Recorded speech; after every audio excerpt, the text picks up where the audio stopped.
Hello students, welcome back once again. Previous lecture में हमने ultrasonic और इंफ्रासोनिक के बारे में पढ़ा था। मतलब इसमें भी कुछ टॉपिक्स रह गई हैं, ठीक है, तो इसको हम देख लेते हैं। पिछले लेक्चर में ये आपने समझा था कि जो 20 हर्ज क्या होते हैं, यूनिट होती है साउंड को नापने की, यूनिट होती है हर्ज, HZ, और हम 20 to 20,000 हर्ज तक की आवाज़ को सुन सकते हैं, ठीक है। अब यहाँ पे वही दिया है कि जो 20 to 20,000 हर्ज की आवाज़ होती है उसी को ऑडिबल रेंज कहा जाता है, यानी कि जिस इतनी हर्ज तक की आवाज़ को हम सुन सकते हैं तो वो ऑडिबल रेंज के अंतर्गत आता है, यानी कि सुनने योग्य जो रेंज होता है, जो क्षमता है, उस रेंज में आता है, उस दायरे में आता है, ठीक है। आगे देखते हैं कि एक्चुअली होता क्या है कि the sound is Audible range is called sonic sound. जो ऑडिबल रेंज की साउंड होती है उसी को हम सोनिक साउंड भी कहते हैं।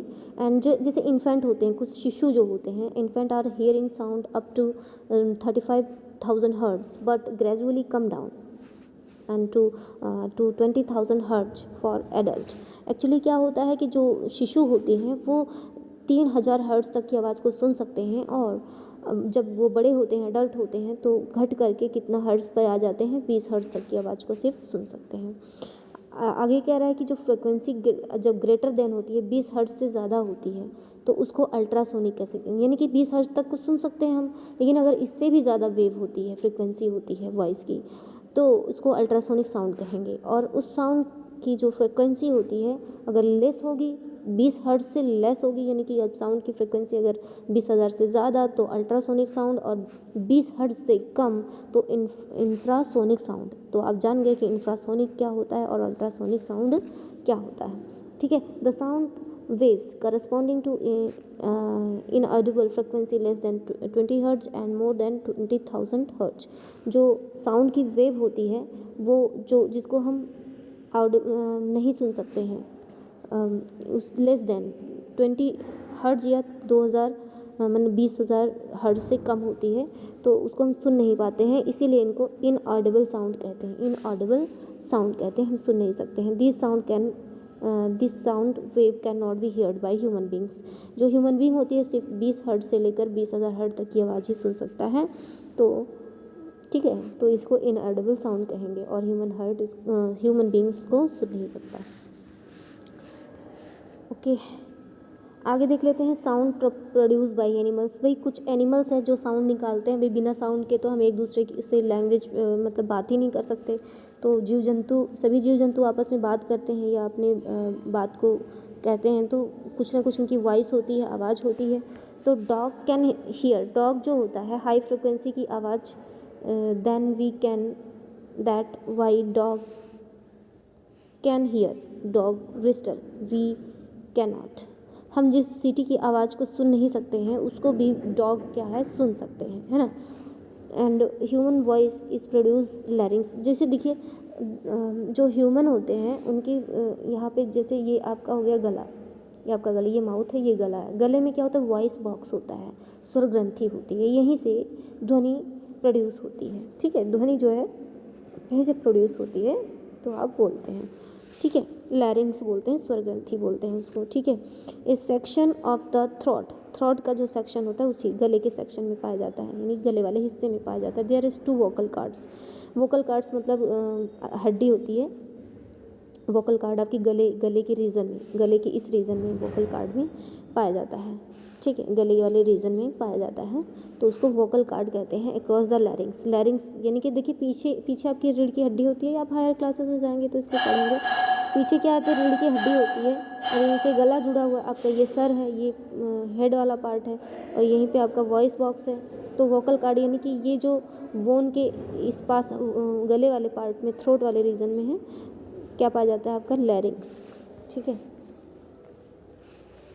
तो it has slit like option between them. Opening, slit like option opening होती है, एक पट्टी नुमा, जैसे जिससे कि वाइब्रेट करके ध्वनि निकलती है। व्हेन वी स्पीक, जब हम बोलते हैं। मसल्स ऑफ द लैरिंग्स की जो मसल्स होती हैं वो क्या होती हैं, ट्विंक्ड टू वोकल कार्ड से जो है टकराती हैं, और रिदम एक निकलता है, तो वाइब्रेट करके आवाज़ निकालती हैं। There by narrow of opening, जिसकी जो ओपनिंग होती है वो नैरो होती है, सकरी होती है, ठीक है।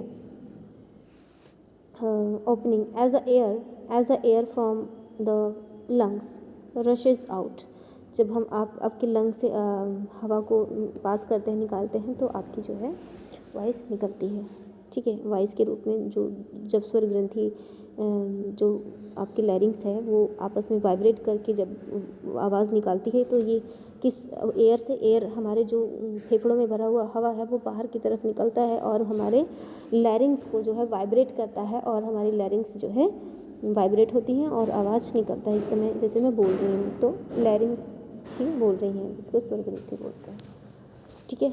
आगे क्या कह रहा है, the vibration produce the sound और द वॉइस, वाइब्रेशन की वजह से साउंड प्रोड्यूस होती है, मैंने अभी बताया। Animals with lung like bird, animals कुछ होती हैं जैसे बर्ड्स होती हैं, फ्रॉग्स होते हैं, इनके पास लंग्स होती हैं। Almost all mammals produce sound by blowing air through the vocal card, vocal card से, यानी कि स्वर ग्रंथि के पास से एयर को क्या करते हैं, थ्रो करती है, यानी कि जो हमारे हार्ट से हमारे लंग से हवा निकल के आता है वोकल कार्ड से, यहाँ पर वाइब्रेशन होता है तब जाकर के आवाज़ निकलती है। जैसे डॉल्फिन हो गया, dolphin produce sound of blowing air from air filled pouches, इसके पास एयर फिल्ड पाउचेस होती हैं। जो आपकी फ़िश होती है डॉल्फिन, उसके पास एक्चुअली क्या होता है, एयर की पाउचेस होती हैं, इसके पैकेट होते हैं इसकी बॉडी माउथ कैविटी में, तो उसमें एयर पाउचेस होती हैं, और वो एयर पाउचेस क्या करती हैं, ध्वनि वहाँ से एयर निकलेगा और उसकी जो साउंड हो गए वहाँ से प्रोड्यूस होगा, वो साउंड वहाँ से प्रोड्यूस होगा थ्रू द स्मॉल होल, एक होल होता है स्मॉल सा, उसके होल तक हवा आती है और वहीं से आवाज़ जो है प्रोड्यूस होती है, ठीक है। बैट्स आर हाई फ्रिक्वेंसी, ये कह रहे जो बैट्स होती हैं, जो चमगादड़ होते हैं, वो हाई फ्रिक्वेंसी साउंड को भी क्या कर सकते हैं, फाइंड कर सकते हैं, मतलब सुन सकते हैं। इन टोटल डार्कनेस, जो रात्रि मतलब रात में आवाज़ जो होती है उसको भी सुन सकते हैं। Even manning to feel small flying insect by bouncing sound on them and sliding to the echo, echo के बारे में आप पढ़ चुके हैं ना। इको क्या होता है, रिफ्लेक्शन ऑफ साउंड होता है ना, रिफ्लेक्शन ऑफ सरफेस, किसी सरफेस पे जब कोई साउंड रिफ्लेक्ट होकर के वापस जाती है तो इको कहते हैं। तो ये इको होने वाली आवाज़ों को भी सुन सकता है, यानी कि जो स्मॉल इंसेक्ट जो फ्लाई करके जा रहे होते हैं उसकी पंखों की जो आवाज़ होती है, पंखों को फैला करके जो उड़ते हैं जो इंसेक्ट्स होते हैं, उस रिदम को भी, उस वेव को भी वो सुन सकती है। कौन, जो बैट्स होते हैं, चमगादड़ होते हैं। The bat can hear near sound of frequency for higher then the one we can hear, कह रहा है कि जो साउंड की फ्रिक्वेंसी होती है अगर दूर की है और वो हाई फ्रिक्वेंसी की है और वंस, तो उसको क्या है, उसको भी क्या है, चमगादड़ जो होती हैं वो सुन सकती हैं, वी कैन हियर, हम उसको सुन सकते हैं। कि आगे देखिए कि एलिफेंट क्या कह रहा है, एलिफेंट समटाइम कम्युनिकेट, एलिफेंट्स जो होती हैं कभी कभी कम्युनिकेट करती हैं, दूसरे से बातचीत करती हैं विद साउंड के द्वारा, of such a low frequency से that we can not hear them, जिसको हम नहीं सुन सकते हैं, है ना, उनको सिर्फ वही सुन सकते हैं। हाउ, आगे देख लेते हैं, हाउ वी हियर साउंड, हम कैसे आवाज़ को सुनते हैं, ह्यूमन बीइंग में कैसे आवाज़ को सुना जाता है। तो देख लेते हैं, the human ear is very delicated and complex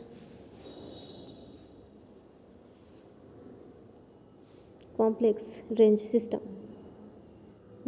organ system which help us to hear range of sound। हमारी जो कान की स्ट्रक्चर होती है बहुत कॉम्प्लेक्स होती है, जिसकी मदद से हम साउंड को सुनते हैं। आगे कह रहा है कि the sound vibrate reaches the ear drum, ear drum का मतलब होता है कान के पर्दे, ठीक है, कान के पर्दे, उसको कहते हैं ईयर ड्रम, है ना। कह रहे हैं कि the sound vibrate reaches ear drum, sound vibrate होकर के ईयर ड्रम के पास पहुंचता है। आगे देखते हैं, कह रहा है कि this is turn make a series of small hole vibrate, कह रहा है कि this is turn make a series of small bone. यहाँ पे एक छोटी सी बोन होती है जो कि वाइब्रेट होती है और वॉइस को वहाँ से आगे भेजती है ब्रेन तक। इनसाइड द इनर ईयर के अंदर मतलब पास होती है। और वाइब्रेशन ऑफ साउंड एनर्जी, और जो वाइब्रेशन होता है साउंड की एनर्जी की वजह से ये वाइब्रेट होती है। कान की जो छोटी सी हड्डी होती है वो हम वॉइस जब बाहर से आ रही होती है तो उसकी वॉइस से वो वाइब्रेट होती है अंदर, है ना। Are connected to electrical energy, है ना, उसको वाइब्रेट होती है तो इसको इलेक्ट्रिकल एनर्जी मिलती है विच आवर नर्व्स, जो कि हमारे नर्व्स से के द्वारा कैरी करके हमारे कैरी किया जाता है। Year and the brain detect the matter from the equality of sound. Actually क्या होता है जब ये वाइब्रेट होगा, जो कान के पर्दे हैं वाइब्रेट होंगे बाहर की आवाज़ से, वो वाइब्रेशन नर्व सिस्टम को भेजा जाएगा, नर्व सिस्टम ब्रेन को जाएगा, तो वो डिटेक्ट करेगा कि हाँ भाई क्या मैटर है, क्या बोल रहा है, वो ब्रेन जो है उसको डिटेक्ट करेगा और हमें साउंड समझ में आती है, सुनाई पड़ती है। ठीक है, उसे हम कहते हैं कि हमें ये चीज़ सुनाई पड़ रही है। साउंड और फ्रिक्वेंसी के बारे में देख लेते हैं। मिडिल टर्न ऑन पियानो की कितनी होती है, फ्रिक्वेंसी कितनी हर्ट्ज होती है, 256 256। और लोएस्ट नोट ह्यूमन हियर की सबसे कम हर्ट्ज की जो आवाज़ है जिसको ह्यूमन सुन सकता है 20 हर्ट्ज की आवाज़। और हायर जो है 20,000 तक सुन सकती है, इससे ज़्यादा नहीं सुन सकती है। और उसके बाद जो है स्मॉलेस्ट इंसेक्ट जो होती हैं, जो उनकी विंग्स की आवाज़ निकलती है वो 1000 हर्ट्ज के बराबर होती है, जिसको कौन सुन सकता है, बैट्स, चमगादड़ सुन सकते हैं। बैट की जो साउंड होती है 1,30,000, है ना, इतना होता है। इसको जो है इतनी फ्रिक्वेंसी की आवाज़ होती है चमगादड़ जब जो करता है। और एलिफेंट की साउंड 15 हर्ट्ज होती है। ठीक है, जब ये कभी कभी कन्वर्सेशन करते हैं तो हम उसको सुन नहीं पाते हैं। ठीक है, हमारे कान उसको सुन नहीं सकते क्योंकि ये 15 हर्ट्ज है और हमारा जो सुनने की जो योग्यता है 20 हर्ट्ज तक है। ठीक है, आगे देख लेते हैं कुछ म्यूज़िक्स होते हैं एंड जो नॉइज़ करते हैं, आवाज़ करते हैं, तो उसके बारे में जान लेते हैं। म्यूज़िक जैसे कि हो गया, दिख नहीं रहा, music pleasant sound of here. Pleasant मतलब ये बहुत ही आनंददायक साउंड निकलते हैं म्यूज़िक से, जिसको हम सुनते हैं।